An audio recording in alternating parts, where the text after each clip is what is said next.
Salut tout le monde, on se retrouve aujourd'hui pour une nouvelle vidéo et j'ai une énorme pile de livres sur les genoux, donc vous vous doutez qu'il s'agit d'un book haul. Il était temps que je vous fasse cette vidéo puisque je déménage incessamment sous peu. Donc voilà, il va falloir que je mette tous ces livres que je stockais pour les vidéos dans les cartons. Et là, à l'heure où je vous parle, nous sommes le 22 mars. Je signe chez le notaire le 28 mars parce que nous avons acheté un appartement. Donc je vais être propriétaire d'ici une semaine à peu près. Donc vous n'imaginez pas ma joie après 6 mois de galère. Donc voilà, du coup il faut que je vous montre tout ça pour pouvoir emballer tout et bien les protéger pendant le transport. Donc on va commencer tout de suite. Alors en février j'ai franchement craqué mon slip. Je me suis un petit peu calmée en mars. Ouais, un petit peu on va dire. Donc je me suis acheté 3 livres de recettes. Donc c'est une collection faite par Marmiton. C'est les incontournables Marmiton. Ici c'est mini budget maxi plaisir. Donc il y en a plusieurs. Hein. Donc j'aime beaucoup parce que vous avez... moi j'aime beaucoup quand il y a la photo du plat. C'est vrai que les livres de recettes avec seulement les recettes sans images, je sais pas pourquoi, ça me parle pas. Pourtant c'est con mais enfin moi en tout cas quand je fais une recette mon plat ressemble jamais vraiment à la photo parfaite du livre. Mais voilà, je préfère. Et donc là il y a plein de choses. De la salade, souffle au fromage, enfin il y a un peu de tout. Celle-là par exemple me tente vachement, tarte au brocoli et au roquefort. Donc voilà, c'est pour changer un peu de ce qu'on mange au quotidien. C'est vrai que depuis que j'ai perdu du poids, je mange beaucoup de légumes. Et du coup, au bout d'un moment, je finis par manger toujours la même chose et j'aimerais trouver des idées pour assaisonner mes plats de manière différente ou enfin voilà, inclure les légumes de manière différente dans mon alimentation et essayer d'en faire manger à mon copain un petit peu qui ne mange que des pâtes, vraiment que ça, pour vous dire quasiment tous les jours c'est des pâtes. Donc voilà, et puis ça m'éviterait aussi d'avoir 4 casseroles différentes sur le feu, un truc au four, parce que quand on est deux et qu'on ne mange pas la même chose, il faut... c'est dur de faire 2 plats en même temps, puisqu'on ne mange pas du tout la même chose. 2 plats en même temps et que ce soit prêt pour tous les deux en même temps, que ce soit chaud. Donc du coup si on mange tous les deux la même chose, ce serait beaucoup plus facile. Ce serait un gain de temps pour moi. Un gain de sous aussi je pense, puisque du coup j'achèterais... Enfin j'achèterais que pour un plat plutôt que pour deux. Donc voilà mon petit speech. Donc j'ai pris celui-ci. J'aimerais bien avoir tous ceux de cette collection. Il y en a encore plein je crois. Donc voilà, ici c'était mini budget maxi plaisir. Ensuite j'ai Veggie et Gourmand. Donc je suis pas végétarienne mais voilà, pour avoir des idées recettes ça peut être pas mal. Gratin de riz au poireau et au curry. Ça m'inspire pas mal.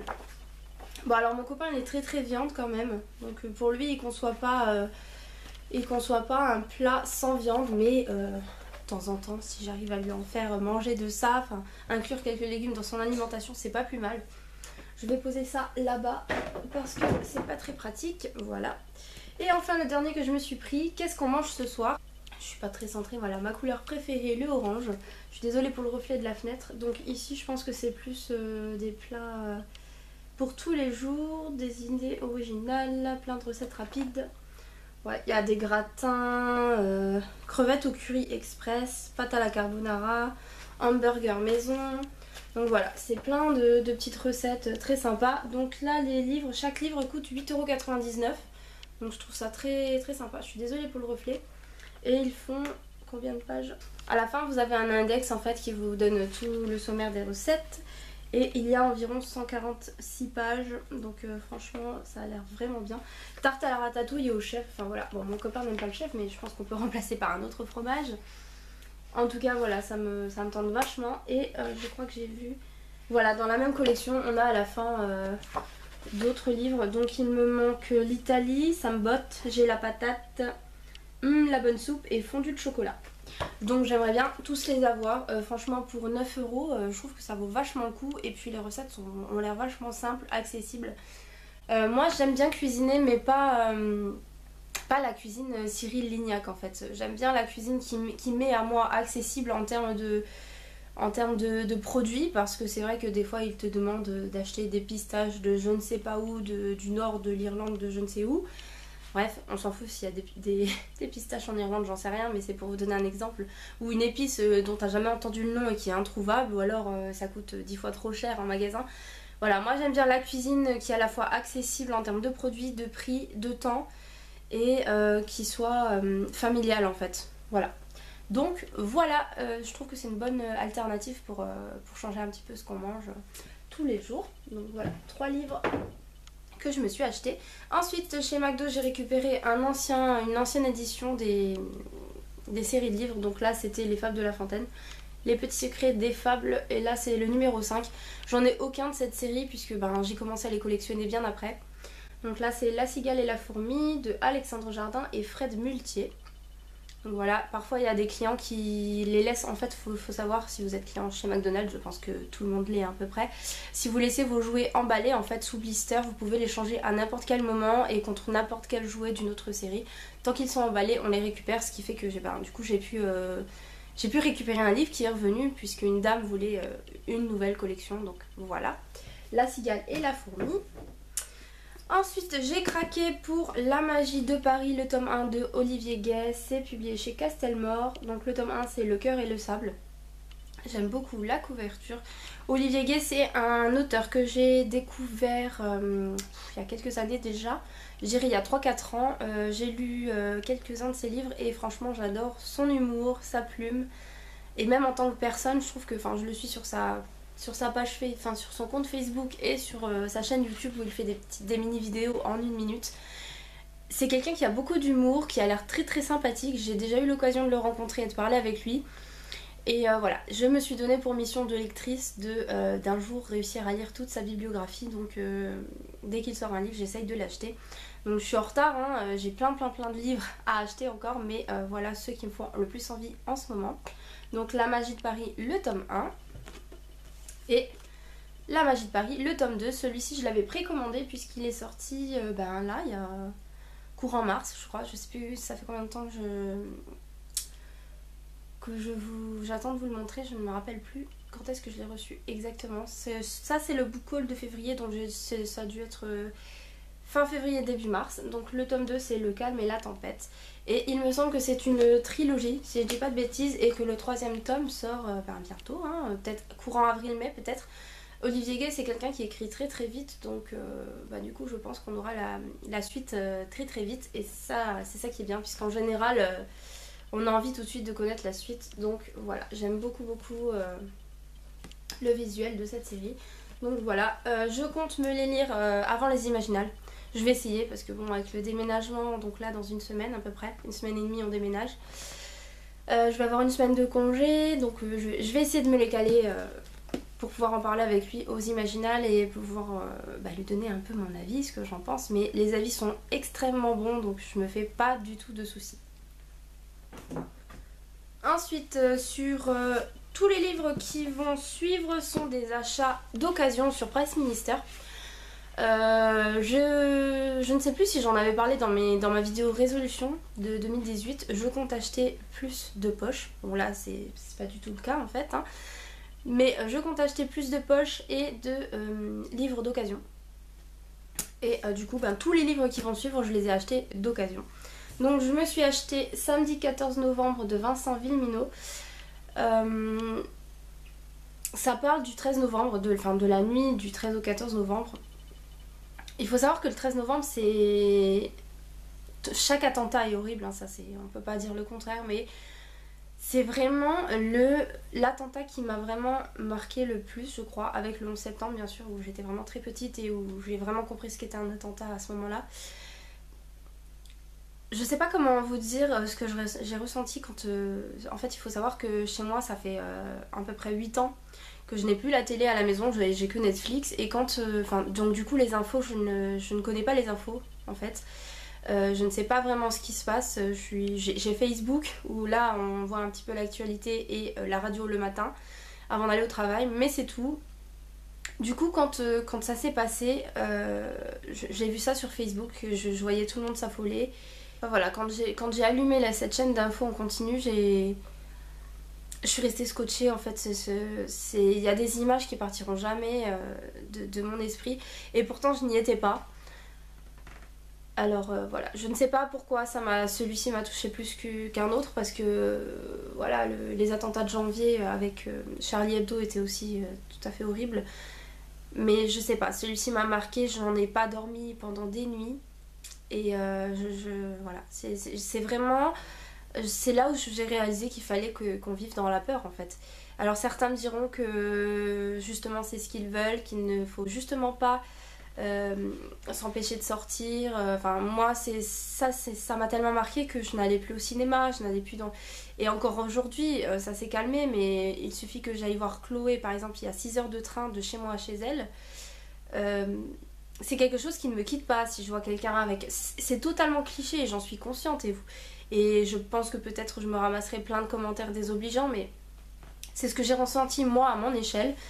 Quand je vois quelqu'un avec un gros sac à dos trop bizarre ou je sais pas, je me fais des films en fait, je deviens paranoïaque. Et voilà, et ça frappe partout quand on s'y attend le moins. Barcelone, Nice, enfin voilà, il y a eu Berlin, il y a eu tellement d'attentats, ça s'enchaîne partout, tout le monde vit dans la peur et on peut dire ce qu'on veut, c'est humain. Moi je continue d'avoir peur, bien sûr ça s'est calmé, mais voilà, tout ça pour vous dire que c'est quelque chose qui m'a vraiment marqué et que j'ai envie de me documenter dessus. Donc là je pense que c'est une fiction, hein. Voilà, c'est une fiction, mais il y a des témoignages qui ont été publiés par de vrais survivants. Voilà, ça m'intéresse, j'ai envie de savoir, de comprendre, voilà, c'est peut-être m'acharner, me faire du mal, mais c'est pas de la curiosité malsaine, c'est... Je sais pas, c'est peut-être pour essayer d'oublier cette horreur, j'ai envie juste de comprendre. Parce que les médias, c'est bien ce qu'ils nous montrent en boucle, mais c'est peut-être que ça reflète pas totalement ce qu'il s'est passé. Et je pense qu'il est intéressant de voir ce que les survivants ou les proches de personnes décédées ont vécu pendant cette nuit d'horreur. Donc voilà, samedi 14 novembre, donc j'ai envie de lire ça. Après, c'est pas du tout... encore une fois, c'est une fiction, mais voilà, j'ai envie de me documenter dessus. Donc voilà. Désolée pour ce speech, mais voilà, j'avais envie de justifier un petit peu mon achat. Donc je me suis pris La Meute Mercure, le tome 1 d'Erin Hudson, c'est chez Milady. Alors, j'ai les tomes 1, 2... J'ai le tome 1 en papier, 2 et 3 je les ai en e-book je crois, de La Meute du Phénix. Je compte bien me les acheter tous en poche pour avoir toute la collection. Là c'était vraiment un tout petit prix. D'ailleurs il y a encore cette pastille là qui est imprimée, qui ne part pas, c'est un peu dommage, mais bon pour le prix que je l'ai payé, voilà, ça me dérange pas plus que ça. Ensuite, je me suis offert Le Prix de la Magie de Kathleen Duet. C'est le tome 2, Le Choix. Donc c'est publié chez Castelmore. C'est un sacré pavé quand même. Je sais pas combien de pages j'ai fait. 475 pages. Je suis très contente de l'avoir trouvé d'occasion parce que c'est le premier, Le Prix de la Magie, je ne sais plus. C'est l'épreuve, le tome 1. M'avait été offert par Chloé et je le trouvais pas, enfin je trouvais que c'était une série qui se trouvait pas facilement. Quand j'ai trouvé le tome 2 sur Presse Ministère d'occasion, pareil pour une bouchée de pain, je me rappelle plus combien je l'ai payé. Voilà, j'étais super contente, du coup je me le suis offert et quand même il est assez gros. Donc voilà, c'était encore de la boutique Presse Ministère de Momox. Ensuite, les 3 livres qui vont suivre sont des livres d'une collection que j'ai envie d'avoir. J'ai envie de tous les avoir. Donc c'est vrai que je m'étais dit, enfin je m'étais mise comme résolution de n'acheter que des poches. Enfin que des poches. Au maximum des poches. Là je vous en ai présenté qu'un seul. Mais bon voilà, dans la mesure du possible. Ici c'est pas possible puisque cette collection n'existe qu'en grand format, enfin qu'en brochet. Donc du coup je me suis pris Memorex de Cindy Van Wilder, c'est chez Gulfstream Editor, collection électrogène, donc la collection que j'adore, franchement j'adore toutes ces tranches colorées là, je trouve ça super sympa, voilà ça fait très très chouette toutes ces couleurs, donc j'ai envie de tous les avoir. Donc c'est vrai que j'en entends beaucoup parler, certains livres sont plus plébiscités que d'autres, mais j'ai envie de tous les avoir. Donc voilà Memorex, le premier qui a rejoint ma pile à lire. Ensuite j'ai Le Fer au cœur de Joanne Elio, donc toujours la même collection Toujours le même éditeur, donc j'aime beaucoup la couverture. Et celui-ci a une tranche un peu marron taupe. Il est très très court, hein. Il fait même pas 300 pages, donc je pense qu'il sera lu assez vite. On pourrait faire un... Je sais pas si ça marche. On pourrait faire un montage de photos avec ça. Donc voilà, très très sympa cette collection, j'aime beaucoup. Et le dernier que j'ai acheté, c'est Brainless de Jérôme Noirez. Toujours même collection, toujours même éditeur. Celui-ci m'est arrivé très très abîmé. Donc il est couvert, hein, bien sûr, avec un... Je sais pas si vous verrez en transparence là un peu, le papier glacé. Il est couvert par un film autocollant, mais il est très très abîmé. Enfin, je trouve que le vendeur mettait très très bon état. Ben non, pas du tout. Ici il est corné. Enfin, je sais pas comment vous dire. Ici aussi, on voit l'usure en fait. Moi j'aurais mis état correct et puis après je l'ai eu vraiment pour une bouchée de pain encore une fois. Mais voilà, je trouve que dans nos appréciations sur Presse Ministère, il faut... Moi, personnellement, je préfère, même si un livre me paraît comme neuf, je préférerais mettre l'appréciation en dessous pour que la personne qui le reçoit ne soit pas déçue, plutôt que de mettre vraiment très très bon état pour être absolument sûre de le vendre et que la personne soit dégoûtée à la réception. Donc quand j'ai noté le vendeur, je lui ai pas mis une sale note, hein, parce que l'envoi était rapide, etc. Mais je lui ai stipulé quand même qu'il devait revoir un petit peu ses appréciations en fonction de l'état réel du livre. Donc voilà. En plus il est orange, donc c'est ma couleur préférée. En tout cas, il a rejoint ma palle. Donc voilà pour l'instant les 3 collections électrogènes qui ont rejoint ma palle. Et j'aimerais bien les avoir tous. Donc ben, je les rajoute tous à ma wishlist à chaque fois. Donc voilà, ça c'était pour le book haul de février. On se retrouve tout de suite dans un instant pour le book haul de mars.